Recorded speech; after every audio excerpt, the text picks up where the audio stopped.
Welcome back to another episode of the Williford Brothers. We are your show hosts, Luke and Lee Williford. We're excited to be joined by who we got today, Lee? Mike Gersitz from upstate New York. Yep, Buffalo, New York. Buffalo, New York. Came to Vegas to get away from the snow, huh? It ain't that warm here. That much. But he is wearing shorts. You can't tell, but he's got on shorts. It's warm enough, huh?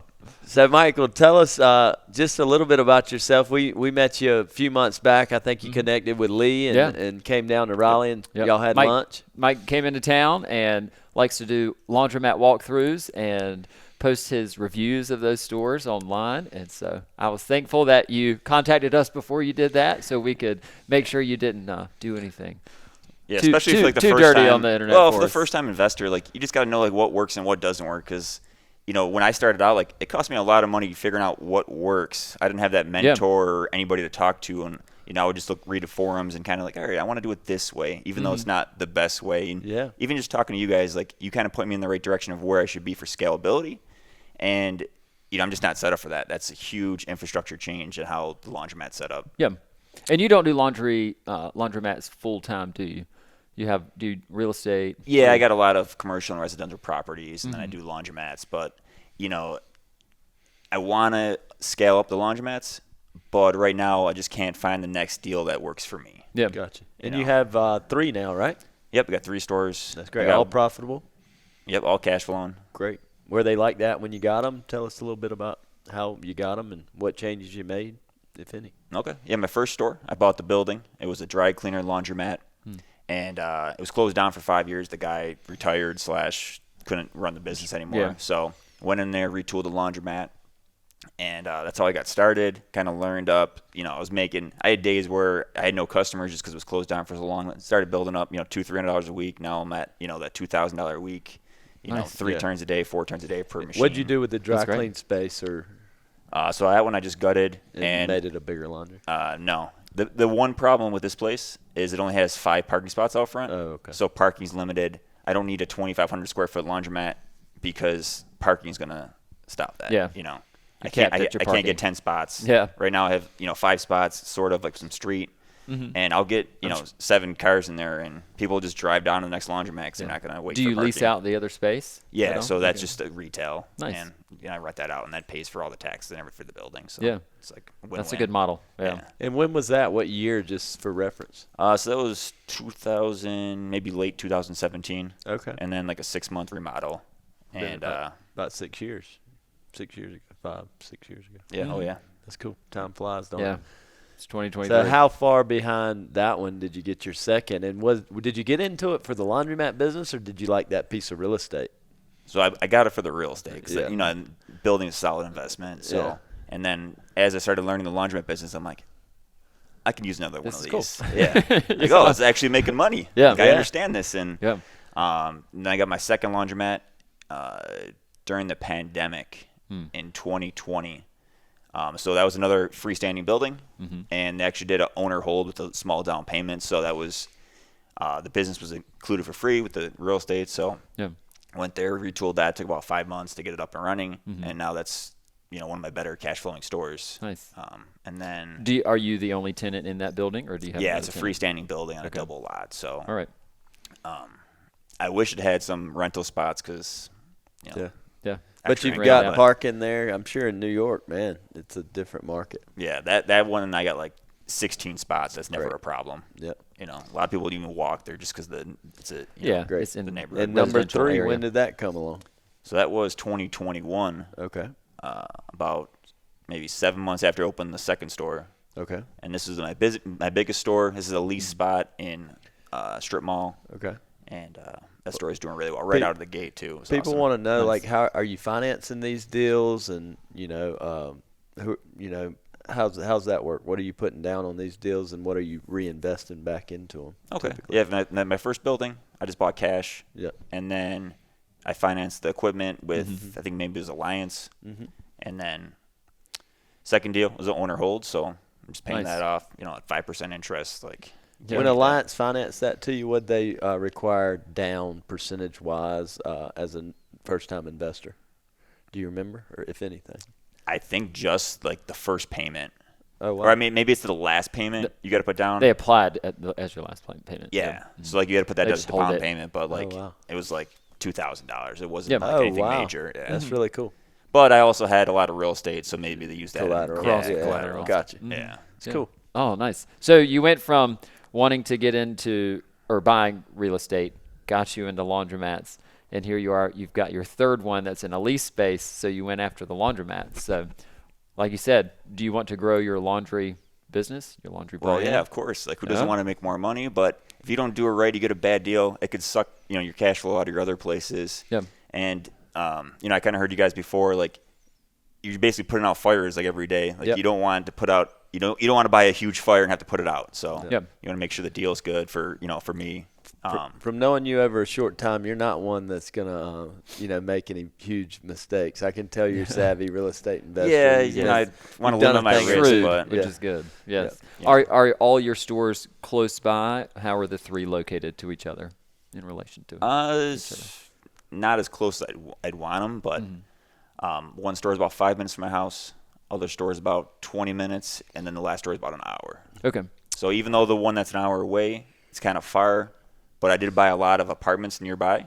Okay. So it's like a double dip. In town. Yeah. I'm in town collecting rent, fixing stuff, and that helps with the cash flow, as a whole. Operationally, you don't do wash, dry, fold, or pickup and delivery?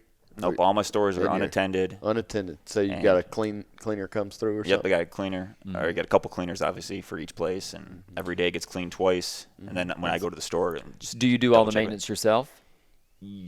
What type of maintenance? Just equipment. Like, are you replacing diaphragms or dump valves? Dump valves. Well, all my stuff is all brand new, so I still have at all a lot three of stores. All brand new. Well, I have a warranty on the parts. Yeah, I got a 10-year warranty on the Primus machines. But you retooled every store. Yes, that's really cool. And that's worked. Yeah, that's the way to do it. Like, get on there, new equipment. You don't have to worry about putting out fires every day. Yeah, I mean, new equipment, you're going to save on the utility costs, but the soft costs, Lee always talks about soft costs, just that wear and tear of, man, it's broke down again. But it's the right thing to do. You just have to rip that Band-Aid off at the beginning.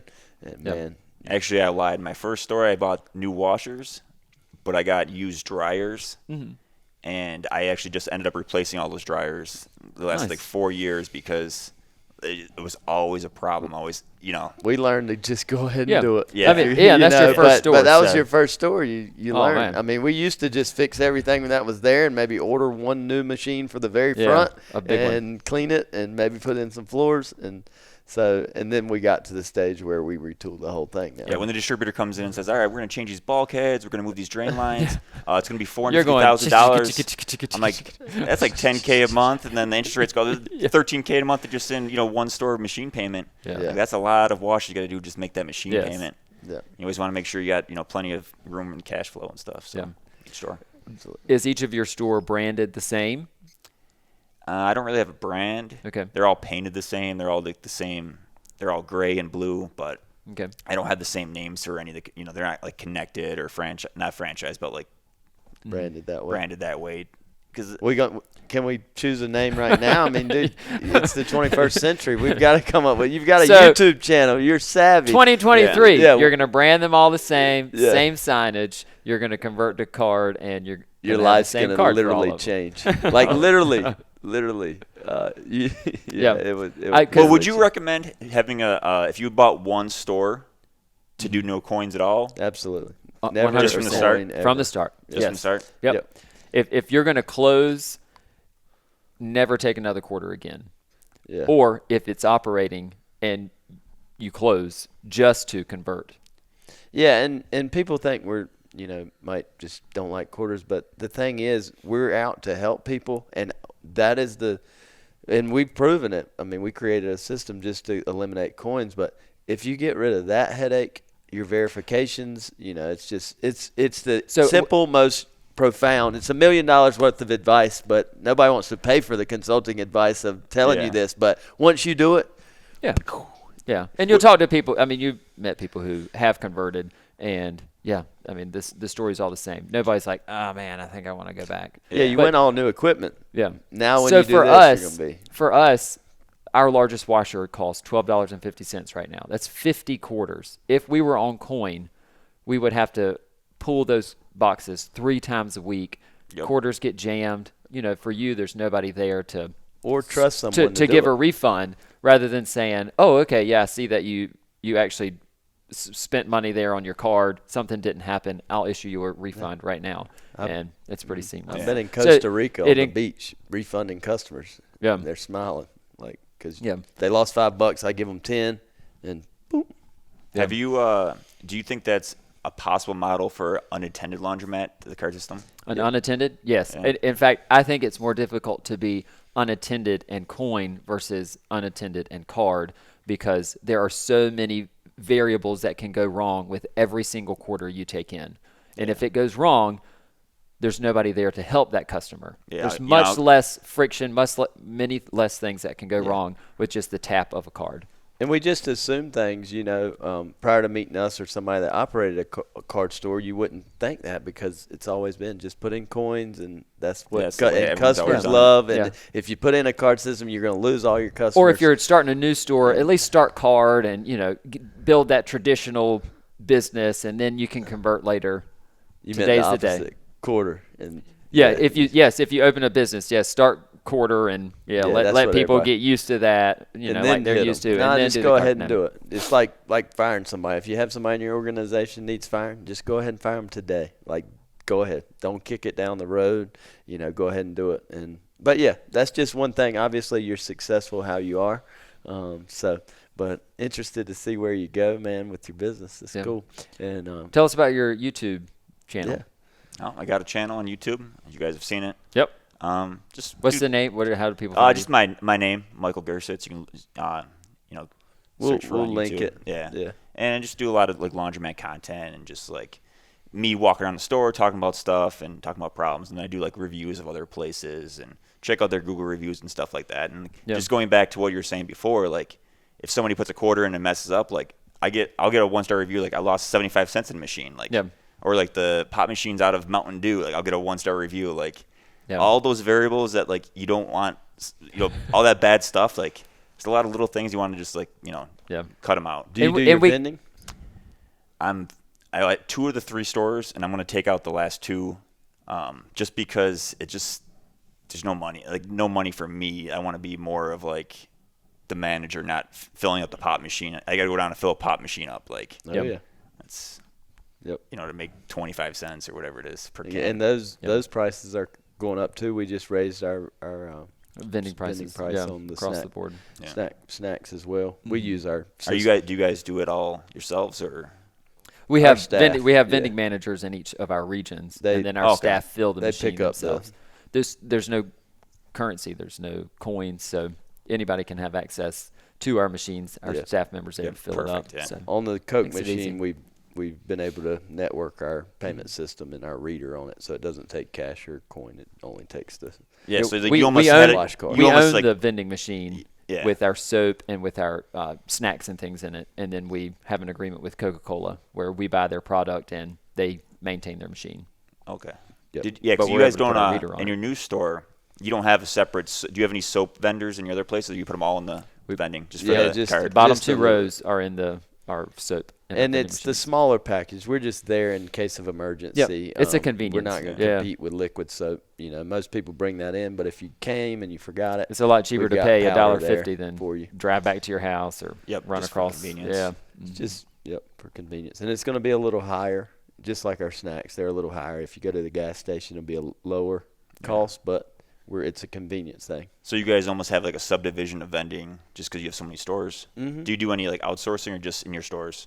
Just in our stores. Yep. We're not in the vending business. We just outside of our have our own vending in our own stores. And what transitioned us to that was years ago. It was this independent guy and these people, and the service they provided was horrible. It was like, well, if that's going to reflect poorly on us, we got to change it. And so we just started buying. That's why you don't want the 1-star review for. That's right. It's like I came into this laundromat just to get a snack, and it jammed and. Yeah, and they weren't even there for a primary business. You in Costa Rica, they give them a refund. So I remember being in a store and a customer lost $1, and in the drink machine, and we didn't own it, operate it, didn't even have a key to it. Yeah, but so I had to pull a dollar out and give it to yeah. her, and so that it reflects negatively on us, and they weren't coming by.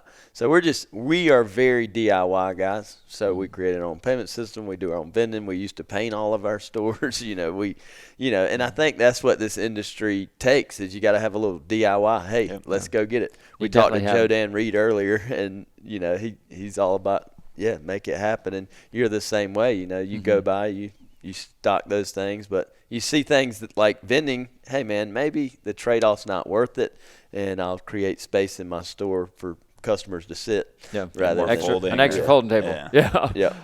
Which will make a lot of people happy.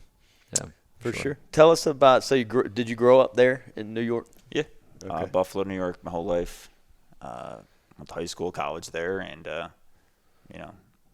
love it there. So you got the Four Seasons, you got the Bills there, That's cool. You got everything going on. Any goals this year or the next 5 years? Where you see yourself? Yeah, in he's going to 5 years? brand all his 3 stores the same. Next year. Well, if we come up with we're a good coming name. up with a name right now. So seriously, it has my to have. names are so basic. So say. Let's do it. If we're doing if I had a now. store in Las Vegas, I'd be like Las Vegas Laundromat. Mm-hmm. Vegas Laundromat. Yeah, just for the fact that if somebody Google searches Las Vegas Laundromat, I'll pop up number So one. Lee has a really cool idea. Do it. Oh, I was going to say, just be sure to pluralize. Yeah, put the S on the Laundromats. end. So Yeah, laundromats, because you don't have one. That we started doing that. And now people across the country started doing that. Oh, they're So copying you? Oh well, I'm telling them to do it because every time you see an S, it's because we shared it with them because. I mean, it just I'd creates never credibility. Seen one prior to Well, you guys go to laundromats. What about Coin Laundry?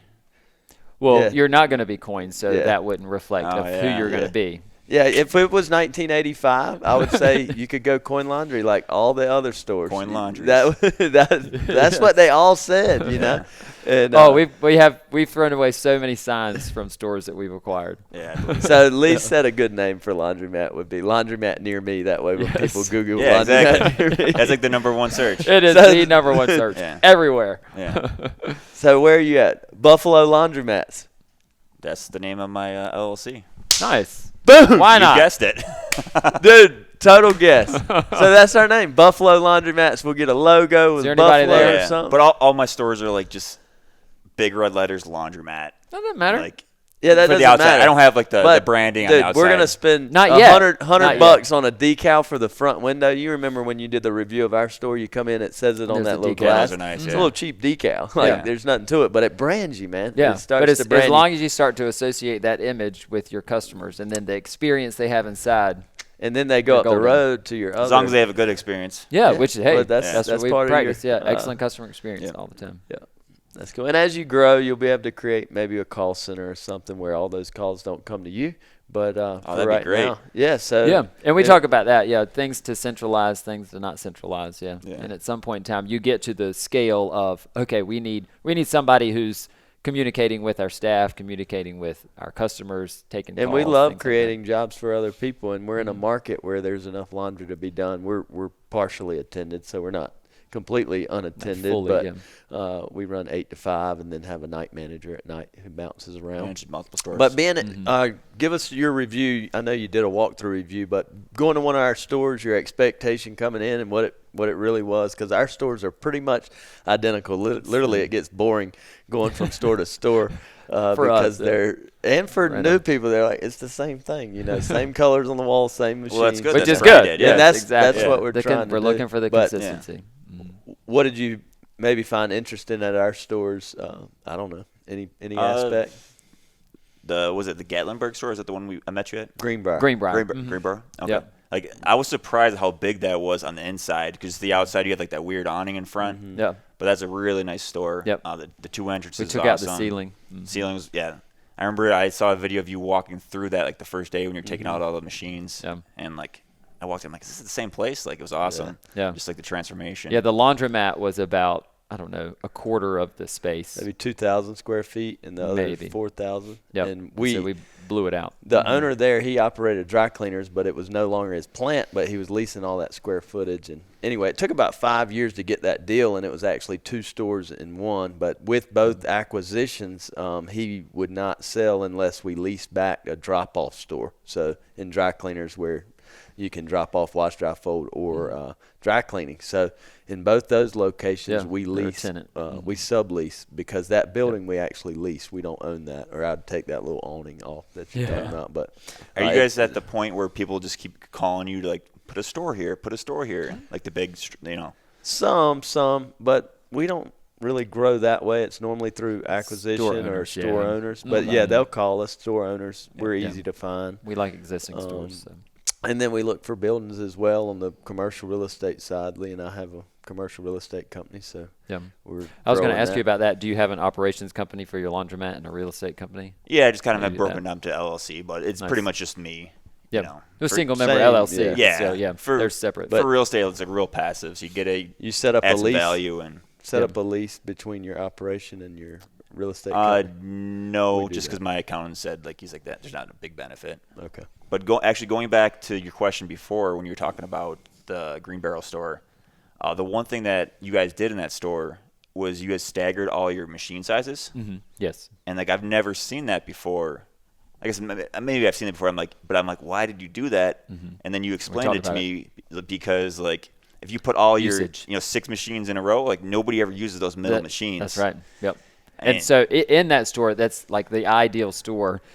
We have our biggest machines in the front, and we have a max of 2 of each type.